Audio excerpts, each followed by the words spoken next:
Break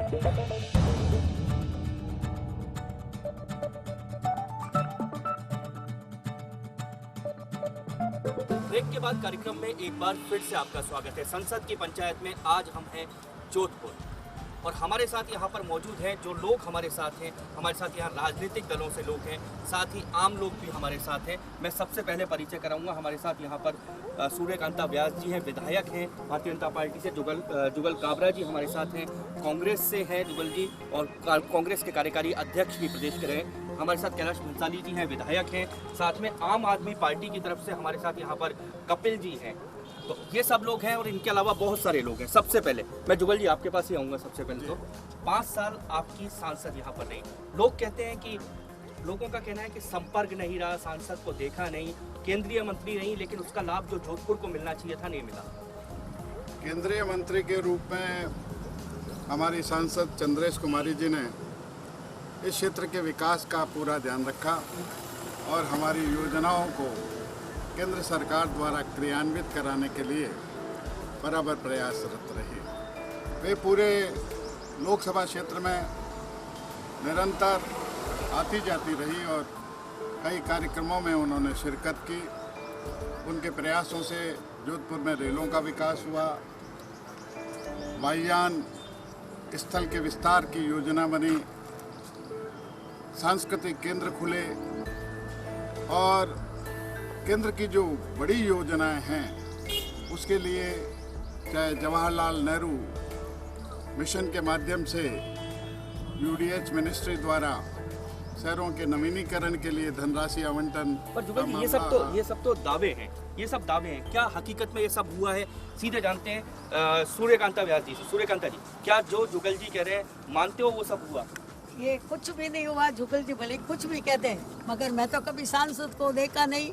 मैं ऐसे व्यक्तिगत रूप से परिचित हूँ, मगर काम के हिसाब से कभी वो ये मेरे को तो एक ही क्षेत्र ऐसा बता दे कि जहाँ काम हुआ है। जैसे मैं तो सूरसागर की हूँ, मैंने सूरसागर के लिए उनसे रिक्वेस्ट भी की है कि आप कुछ धनराशि दीजिए, मगर कहा काम क्यों देवे? अरे क्यों देवे? आपको क्या सूरसागर के वोट नहीं मिले क्या? मगर उन्होंने कोई ऐसा कार्य नहीं किया। भले क्यों कोई कुछ भी कह दे, मगर एक भी कोई ऐसा जगह बता दे कि यहाँ पे ये कार्य। कैलाश जी आपके पास आऊँगा मैं। दोनों की बातें हमने सुनी, आप भी यहाँ से विधायक हैं। क्या आपको लगता है कि सांसद विधायक जब बनते हैं वो कह रहे हैं हमने काम किया, वो कह रहे हैं सूर्यकांता जी कह रहे हैं संपर्क में नहीं रहे, आखिर क्या आपको लगता है कि जो जोधपुर के लोग चाहते थे वो हुआ? देखिए, जोधपुर की लोग बहुत निराश हुए उनकी उम्मीदवारी से। वो जीती, उसमें कोई बात नहीं है, परंतु जो कल्पना थी कि जोधपुर की बेटी है, जोधपुर के लिए कुछ करेगी, कुछ भी नहीं किया। एक भी योजना की हमने कम से कम 25 योजनाएं उनको लिख के भेजी है, उसमें से एक भी बता दे कि मैंने इसमें सहयोग दिया। और अंतर्राष्ट्रीय वायुयान की बात है, उसमें उन्होंने सहयोग दिया, उसको हम मानते हैं, परंतु रेलों में भी उनका कोई नहीं है, क्योंकि वो भी दूसरों के कारण से। चलिए आपको मैं रोकता हूँ। दोनों की बातें हमने सुनी, जो दोनों बीजेपी के विधायक हैं। जुगल जी एक बार वापस आपके पास इसलिए आ रहा हूँ क्योंकि दोनों ने जो बात कही, ये बात कहीं ना कहीं धरातल पे इसलिए हम मान सकते हैं कि जो विधानसभा के परिणाम आए वो आपके अनुकूल तो नहीं थे पूरी लोकसभा में। देखिए, लोकसभा विधानसभा के चुनाव परिणामों के अलग अलग गणित होते हैं और कई परिस्थितियां और स्थितियां रहती है, किंतु जो दावे हैं हमारे कांग्रेस पार्टी के, और अभी माननीय कैलाश भंसाली जी ने भी चाहे कम माना हो या ज़्यादा माना हो, इस बात को स्वीकार किया है कि वायुयान स्थल के विस्तार के अंदर उनका सहयोग रहा। इनका मानना रेलों के विकास में उनका, केंद्रीय मंत्री है, यहाँ की सांसद है, यहाँ के रेल मंत्री बराबर देश के उनसे संपर्क में रहे हैं, और बगैर उनके प्रयास के रेलों का विस्तार या विकास हो जाए, ये। चलिए मैं आप दोनों राजनीतिक दल के तीनों लोगों को रोकता हुआ, आम आदमी पार्टी कपिल जी, क्या लगता है ये कह रहे हैं काम हुआ, वो कह रहे हैं काम नहीं हुआ, दोनों राजनीतिक दल हैं, तीसरी व्यवस्था के रूप में आप यहाँ खड़े हो रहे हैं, आपको क्या लगता है? सर, ऐसा है कि ये बात सही है कि बहुत सारे काम हुए हैं, लेकिन वो धरातल पे नहीं हुए, वो सिर्फ कागजों तक सीमित है। जहाँ तक सूर्यकांता जी का सवाल है, ये भी विधायक थे, इन्होंने भी बहुत सारे काम कराने चाहिए थे जो नहीं हो पाए थे, जो अपने सूरसागर क्षेत्र में। और जहाँ तक सवाल है सांसद का, तो हम लोगों को तो ये भी नहीं पता कि सांसद साहब रहती कहाँ हैं। और सबसे बड़ी बात है, अगर काबरा साहब से खुद से पूछेंगे वो कितनी बार मिले हैं सांसद से, तो ये भी शायद जवाब नहीं दे पाए। तो यहाँ पे धरातल पे कुछ नहीं हुआ, सब कागजों में हुआ है। सब कागजों में हुआ है, इनका कहना है। हम सीधे चलते हैं लोगों के पास। यहाँ पर सबसे पहले हमारे साथ है, आपका नाम? मेरा नाम मीना भाटी है। मीना जी, क्या लगता है जोधपुर का इस चुनाव में सबसे बड़ा मुद्दा क्या होगा? जोधपुर में चुनाव का सबसे बड़ा मुद्दा ये होगा कि हमारे जो भी सरकार आ रही है, जैसे कांग्रेस सरकार पहले थी, इनकी जो कमियां थी, पानी की व्यवस्था नहीं थी, बिजली की व्यवस्था नहीं थी, भ्रष्टाचार बहुत ज़्यादा था उनका, और ये मेन मुद्दे रहेंगे। महिला सुरक्षित नहीं थी, ये कांग्रेस क्या सरकार में आप था। इन्होंने जो सवाल सुरक्षित हो उठाया, गई महिलाएं? मैं जरा आपसे मैं आ रहा हूँ जुगल जी, महिलाएं आपसे- सुरक्षित हो गई क्या? जुगल जी, मैं जुगल इनसे जी। पूछना चाहता हूँ कि आप महिलाएं जुगल जी, सवाल रोजाना उनका है। चैलेंज काट रही है, महिलाओं का उत्पीड़न हो रहा है, रोजाना चोरी और डकैती और बलात्कार के नहीं, तो अब रुक गया क्या? जुगल जी, चलिए मैं इनके पास आ रहा हूँ। चलिए आपको हो रही है ना, क्या लगता है अभी भी हो रही है ना? जोधपुर का सबसे बड़ा मुद्दा है विधायक और एमपीज को ये खुद को नहीं मालूम है उनका कर्तव्य क्या है, पैसा का सदुपयोग कैसा होना चाहिए, फर्जीवाड़ा कहाँ हो रहा है, उनको ये नहीं मालूम भ्रष्टाचार कहाँ है। ऊपर से अपने गुर्गे पाल रखे हैं, सीना तान कर वो आराम से भ्रष्टाचार कर रहे हैं। क्या उसके बारे में लोगों की बोलने की हिम्मत नहीं है? इन लोगों ने वोट बैंक बना रखा है, जातिवाद को इतना खड़ा कर दिया है कि जो बेचारा ना अल्पमत में है ना बहुमत में है, उनकी हालत और खराब है। चलिए रही चलिए, बात मैं आपको एक आपको रोकता हुआ उनके पास जवाब देने इसलिए चल रहा हूँ क्योंकि ये गुस्सा है, ये आक्रोश है। जी ये गुस्सा जो है, यहाँ पर लोग जिस तरह से गुस्से में है, अपने सांसद हो, विधायक हो, सबके लिए गुस्सा है, यानी व्यवस्था के प्रति गुस्सा। आखिर कारण क्या है? नहीं, इनका गुस्सा एमपी के खिलाफ हो सकता है, विधायक के खिलाफ तो कोई गुस्सा हो ही नहीं सकता। उनका गुस्सा जनप्रतिनिधियों के लिए है। जनप्रतिनिधियों के अगर खिलाफ है इनका तो इनकी मर्जी है। बाकी विधायक के बारे में तो ये कहे तो इनकी बहुत बड़ी जुगल जी, आपके पास मैं आ रहा हूँ, आपके पास आ रहा हूँ। आखिर मैं बीजेपी, कांग्रेस इनकी बात नहीं करता, लेकिन एक बात यहाँ पर ये है कि आम आदमी का विश्वास जो एक राजनेताओं के प्रति होना चाहिए, हम उनको वोट देते हैं, काम हो, पर क्यों नहीं हो पा रहा? क्यों लोग गुस्सा होते हैं? जोधपुर के विकास को बहुआयामी प्रचार प्रसार दिया गया और ये कोशिश की गई कि जोधपुर का आज जो स्वरूप बना है ये कांग्रेस के माध्यम से है। अशोक गहलोत जी जब पहली मर्तबा यहाँ से सांसद बनकर के बने और उसके बाद में उन्होंने जोधपुर के विकास के लिए जो योजनाएं, ये जो पानी की योजनाएं हैं, रेलों की योजनाएं हैं, ब्रॉडगेज की योजनाएं, अरे साहब भूलिए मत राहुल राजीव गांधी जी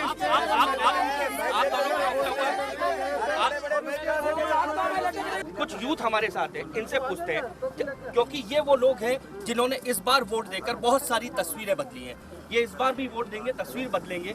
इनसे पूछते हैं इनको क्या लगता है सबसे बड़ा मुद्दा क्या है? सबसे बड़ा मुद्दा तो ये है कि अशोक जी के खुद के होम टाउन के अंदर जो वो दावे करते हैं, हमने इतनी यूनिवर्सिटीज़ खुलवाई हैं, उसमें से आप एक भी यूनिवर्सिटी ऐसी बताइए कि जिसके अंदर प्लेसमेंट की अपॉर्चुनिटी स्टूडेंट्स को मिल रही है। आज आप ऑन रिकॉर्ड 30 यूनिवर्सिटीज़ खोल के बैठे हैं, लेकिन क्या उसके अंदर प्लेसमेंट है? रोजगार एक मुद्दा है, रोजगार एक मुद्दा है। सर, रोजगार बहुत बड़ा मुद्दा है। केंद्र सरकार ने रोजगार के नाम पर भ्रष्टाचार फैलाया, युवाओं से रिश्वत ली, युवाओं को रिश्वत की और आकर्षित किया कि आप हमें रिश्वत दीजिए, हम आपको नौकरी देंगे, और उसके बाद में कांग्रेसी नेता देश में रोजगार के अलावा और आपको क्या लगता है भ्रष्टाचार मुद्दा है देश में? सर, जोधपुर से सबसे बड़ा मुद्दा है कि यहाँ पर जयनारायण व्यास विश्वविद्यालय में शिक्षक भर्ती घोटाला हुआ था, उसमें कांग्रेसी नेता शामिल थे, उनके खिलाफ केंद्र सरकार ने कोई कार्रवाई नहीं की। जुगल जी भाई साहब खुद उसमें शामिल थे, इनका नाम आया है आपका। और चलिए जुगल जी सवाल मैं व्यक्तिगत सवालों पर नहीं जाना चाहता। इन्होंने एक सवाल उठाया है, मैं आपके पास भी आऊंगा, कैलाश जी आपके पास भी आऊंगा, जुगल जी आपके पास भी आऊंगा। हमारे साथ यहाँ पर नियाज जी जुड़ चुके हैं, उपमहापौर हैं यहाँ के।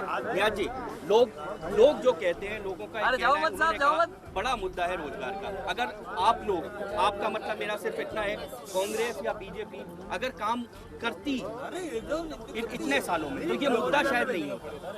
मैं आम बात करना चाहता हूँ, ना बीजेपी की ना कांग्रेस की। मैं आदरणीय मेरे सभी बड़े नेता हैं, विराजमान हैं, उन सब की मद्देनजर रखते हुए मैं कहना चाहूँगा कि बेरोजगारी की जो बात आज युवा कर रहा है वो अपनी जगह 100% सही है, क्योंकि जिस तरीके से युवाओं की एक तादाद, आखिर जिम्मेदार कौन है? जिम्मेदारी तो तय करनी पड़ेगी। देखिए जिम्मेदारी के लिए सभी पार्टियां जिम्मेदार होती है। अगर सब एक होकर के आवाज उठाएगी तो युवा की जो बेरोजगारी का मुद्दा है वो खत्म हो जाएगा। जी, आपको रोकता हुआ मैं यहाँ पर आम आदमी पार्टी से भी लोग हैं, इनके पास आता हूँ, आपके पास भी आ रहा हूँ आपको क्या लगता है सबसे बड़ा मुद्दा है भ्रष्टाचार। कांग्रेस आती वो भी भ्रष्टाचार, बीजेपी आती वो भी भ्रष्टाचार। इस देश में जोधपुर में सबसे ज्यादा भ्रष्टाचार का मुद्दा है। अभी शिक्षक घोटाला हुआ था, कांग्रेस वालों ने उसमें 20-20 लाख रुपए लेकर के। देश का सबसे बड़ा मुद्दा आज की तारीख में भ्रष्टाचार। पिछले 65 सालों से ये सरकार जो राज कर रही है, इसमें जो भ्रष्टाचार जिसको हमारे आने वाले प्रधानमंत्री नरेंद्र जी ने जिस तरह से उजागर किया, और आज उसका तय मान चुके हो प्रधानमंत्री।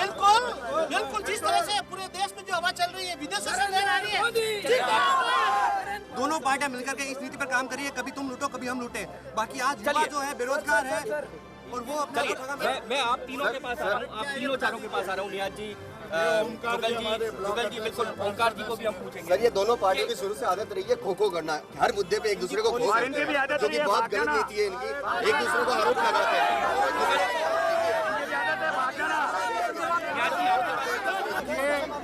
देश की आज़ादी के अंदर कांग्रेस पार्टी का बहुत बड़ा योगदान रहा। ये तो आज के लोग हैं और ये लोग कई जगह घूमते फिरते कहीं न कहीं कोई कभी किसी प्लेटफॉर्म पर कभी किसी स्थिर विचारधारा के लोग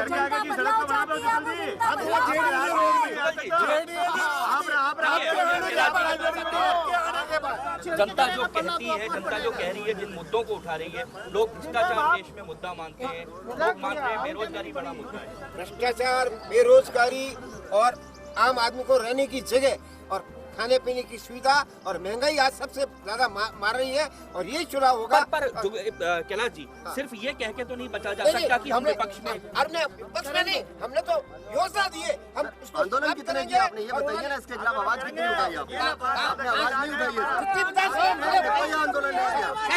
बात करने अल्पसंख्यक कांग्रेस को वोट देता आता था, इनका कहना है, लेकिन स्थिति आज भी वैसी है जैसे 65 साल पहले थी। ऐसी बात नहीं है। आज का जो माइनॉरिटी जो है उसने एजुकेशन में बहुत अच्छी तरक्की की है, और जो 0% था आज वो 4 से 5% पे एजुकेशन में पहुंच चुके हैं। इस बात की बहुत खुशी है कि जो सरकार ने योजना बनाई माइनॉरिटी के लिए बहुत ही केवल वोट बैंक तो नहीं समझते कांग्रेस? वोट बैंक की बात नहीं है, ये आम आदमी की बात है कि उन्होंने पढ़ाई की या नहीं की। सर, हम लोग जोधपुर की सीट पे चुनाव लड़ रहे हैं और उम्मीद कर रहे हैं कि जोधपुर की जनता जो प्रताड़ित है बीजेपी और कांग्रेस से, वो अपना जो जिसको ये वोट बैंक मान के चल रहे थे, कुछ लोग मुसलमानों को वोट बैंक मान रहे थे, कुछ हिंदुओं को वोट बैंक मांग रहे थे, हम आम आदमी की बात कर रहे हैं और सारे आम आदमी हमारे साथ आएंगे, ये तय है। आपकी पार्टी जातिवाद, धर्मवाद इनसे ऊपर होगी? बिल्कुल सर, हमारा यहाँ पे कोई लेना देना नहीं है जातिवाद धर्मवाद से। सर, आपके टिकट भी जातिवाद पे क्यों फाइनल हो रहे हैं? सर, अभी तक हमारे टिकट फाइनल हुए। अगर आप नागौर, देखिए वहाँ पे जितने भी जिन के टिकट फाइनल हुए हैं, आपको सुन के हैरानी होगी कि वो उन कैंडिडेट्स ने फाइनल किए हैं जिन्होंने फॉर्म खुद भरा था अपने लिए। जोधपुर की सीट को लेकर विधानसभा में आपकी स्थिति अच्छी नहीं रही, जोधपुर की सीट को लेकर आपका दावा है? जोधपुर की सीट कांग्रेस पार्टी पहले भी जीती थी, इस बार फिर जीतेगी। आम जनता से उसका जुड़ाव रहा है। कांग्रेस पार्टी ने जोधपुर के विकास में बहुत बड़ा योगदान दिया। जोधपुर का जो कायाकल्प आप दिखाई दे रहे हैं वो सारा कांग्रेस पार्टी की वजह से। बीजेपी के भी यहाँ से सांसद हैं, किंतु उनकी भूमिका और कांग्रेस पार्टी की भूमिका आम जनता जानती है। हम सूर्यकांता जी के पास आते हैं। सूर्यकांता जी, आपका दावा क्या है इस सीट को लेकर? हमारा दावा है, गांव के नाम भी नहीं याद अभी तक, गांव के पहले भी जीत के और काम करेंगे और जीत के बताएंगे इनको। जैसे विधानसभा के अंदर हमारा रिजल्ट रहे वैसा लोकसभा के अंदर विधानसभा चुनाव में 161 सीट नहीं जीतेंगे, तब आप लगा चाहिए तो संभव ही नहीं है। और मैं आज भाजपा जीतेगी, सरकार नरेंद्र मोदी बनेंगे, देश को नेतृत्व देंगे। मैं आप से एक सवाल करना चाहती हूँ। वादे बहुत हैं, दावे बहुत हैं, यहाँ पर लोग बहुत हैं, चेहरे बहुत हैं, टोपियां भी हैं, मुखोटे भी हैं, मुखोटे भी हैं, टोपियां भी हैं। अपने अपने दावे दोनों राजनीतिक दलों के, जनता से वायदे दोनों दलों के हैं। जोधपुर से इतना ही, कल मिलेंगे आपके शहर में।